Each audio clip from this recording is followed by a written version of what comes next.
How's it going, everyone, and welcome to Spring Break Shred Episode 1. This is the series where I turn you into a better-looking person on the beach. Hopefully, if you're starting now, before spring break. This is a series for both men and women. I will be covering exercises in the gym and in the classroom, which is what we're going to call this when I'm here, because there are some things that I can talk about that I don't need to be in the gym, such as today's video, which is going to be on your diet, because dieting, well, not dieting, the way you eat and the way you live is a big part of how you look. It's not just what you do in the gym. Half of the battle is outside the gym, and we're going to be covering that half today. I don't actually like the word dieting, though. I know I used it before, and I probably used it in the title too, but you're not going to go on a diet. I'm not going to tell you to diet, because diets are bad for one reason. They're not sustainable. Have you ever heard of someone on keto diet for their whole life? That's probably pretty bad for them. Have you ever heard of someone never eating fats whatsoever at all? Also pretty bad for them. You need all three macronutrients in your life to be healthy and to sustain a healthy body, because we don't want to just lose weight. We want to gain muscle mass. We want to cut fat. We want to stay heart healthy. We want to stay feeling good. It's so much more than a diet. So we're going to be covering exactly how to do that today, because I've got a pretty good idea of how to eat well, healthy for your body, while not killing yourself at the same time, getting the proper macronutrients in to both burn fat and gain muscle at the same time. Because contrary to popular belief, I keep hitting the mic, I'm sorry, you can gain muscle and lose fat at the same time. Bulking and cutting is an outdated way of thinking about things. You can always be at your maximum level of cut. It's going to be difficult, but you can always be cut and still gain muscle. So we're going to talk about the three macronutrients and the three key features of each one of them. You've got carbs, proteins, and fats, and the three things you need to know about each one are when to consume them, how much of them to consume, and the quality of the macronutrients you're consuming. Carbs are probably the most important macronutrient you need to worry about. And this is because of a few things. One, when people are overweight, it's commonly because they consume too many carbs. Sugars, white carbs like breads, and just simple carbs that have no complexity to them, not any fiber, no whole grain carbs. These simple carbs and simple sugars and all these other things are very bad for you. And they're very bad for you because when you consume sugars and basic carbs like this, they go into your bloodstream and they fuel your muscles. But if you're not working out or you're not recovering from a workout, that fuel will get wasted, and your body says, well, we'll convert this into fat and we'll use it later. So any sugars you consume that you don't burn are being put towards fat. And we're trying to avoid putting on fat. We want to burn fat. So with this being said, let's talk about when you should consume carbs.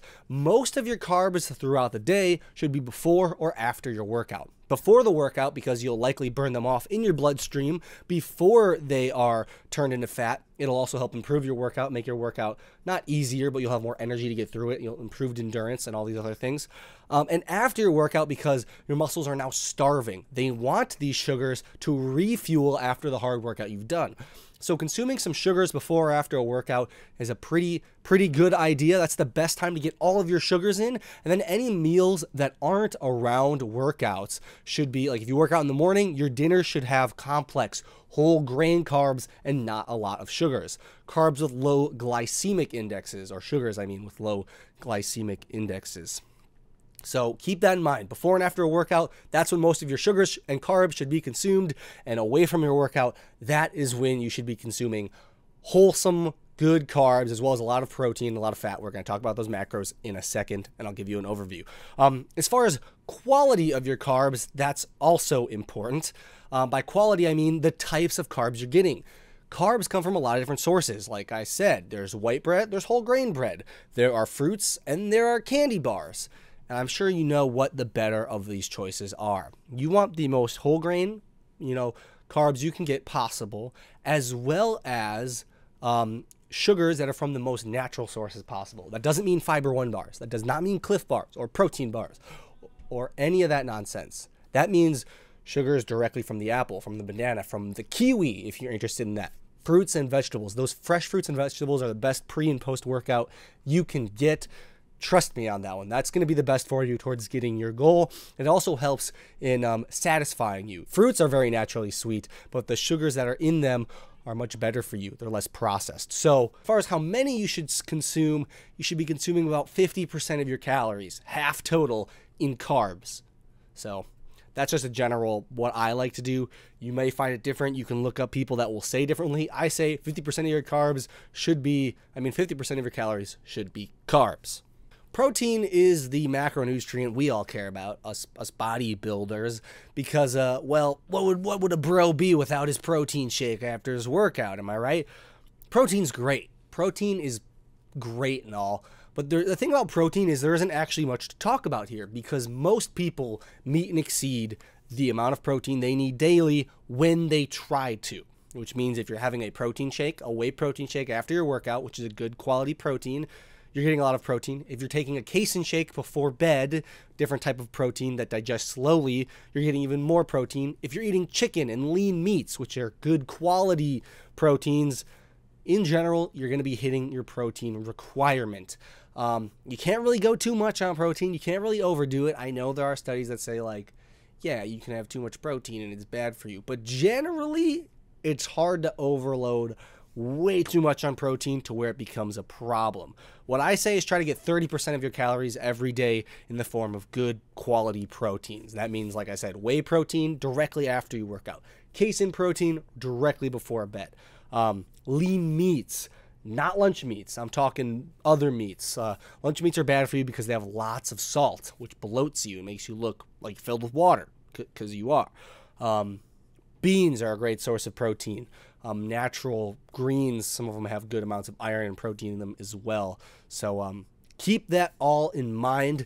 That's the basics of protein, not too complicated there. Oh, and also as far as when you should consume protein, just generally try to space it out evenly between meals, because you're going to get that extra influx of protein with your whey protein shake and your casein shake. I usually take one of each a day. Whey protein directly after a workout, casein before bed. Evenly space your protein with all your meals. Works totally fine for me. Let's move on and talk about an interesting category, that being the fats category. Fats are an interesting subject because fats are actually good for you, and a lot of people seem to think they're horrible for you. They're going to be horrible for you when all you eat is lard and butter and mayonnaise. But in moderation, fats are great for you. They're healthy for your heart. They, if you get the right ones, they're heart healthy. They keep you feeling full, which makes you want to eat and get cravings less. Just generally, they improve the quality of the way you will feel. As long as you don't eat too many. I'm sure we've all eaten too much fat, too much pizza at one point, and we're like, yeah, if you don't do that and you eat fats in moderation, they'll make you feel better. So let's talk about when, how much, and quality of. When should you eat fats? I say space it out evenly throughout the day, but never consume fats directly before your workout, because they just sit in your stomach. They take a little longer to digest, and you're going to feel it. You might feel like you want to throw up during your workout. So no fats directly before a workout. That's a horrible idea. Give yourself like 3 hours at least before a workout for fats to digest, or just don't consume a lot. So keep that in mind. How many fats should you consume? About 20% of your calories should be from fats. So it's going to be 20% fat, 30% protein, and 50% carbs. That is the ratio I recommend. Everyone's a little different. You might have to experiment with it, but that is what I recommend for you. And the quality of your fats is going to be very important. Very important because it's easy to overdo fats. And that's how you start gaining weight, because too much fat will still stay fat in your body. Fun fact for you, when you consume fats in moderation, they help your body burn fat more quickly. So keep that in mind. Quality of your fats. Vegetable fats are going to be greater and better than animal fats. General rule of thumb, fat from an animal is going to sit in your system and do worse things for you than vegetable fats. And that doesn't mean, you know, instead of butter, you're going to use some olive oil in the pan. Try to not add fats directly to your foods, for one. That's an easy way to cut back on fats.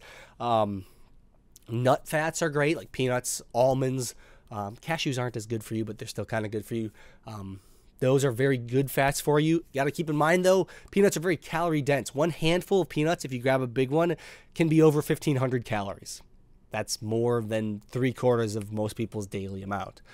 You don't want 75% of your daily calories in one snack. So keep that in moderation. Those are great types of fats. No potato chips. You don't want any fats from anything that isn't like no fried stuff. No fried stuff. That should be, you shouldn't be eating fried foods already if you're trying to look good. So keep that in mind.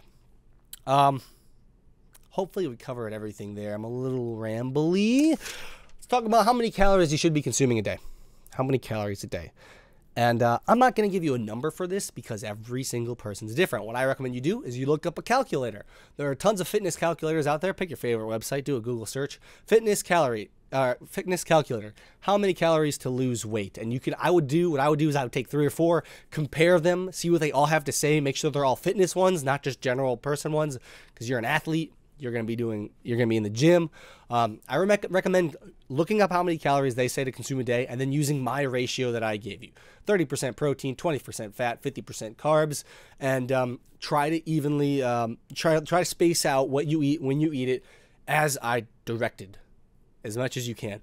Because that, from what I can tell from my research and what I've been doing that has been working, is probably the best way to get it done. If there's something you think I missed, if you have a question or something else you'd like to know about dieting, even though it's not a diet, you're dieting, but you're not on a diet. If you have any questions, leave them down below. Leave a sub if you're interested in this series. Like I said, we're going to be in the gym very soon. I'll be showing you some great exercises for cutting and building muscle and all these other things, getting that ripped six-pack. The six-pack video is going to be great because the most important part of your body on the beach is your six-pack, is your abs. So we're going to make that look great. Stay tuned. I'll see you guys all later. Have a good one. Lone Hawk out.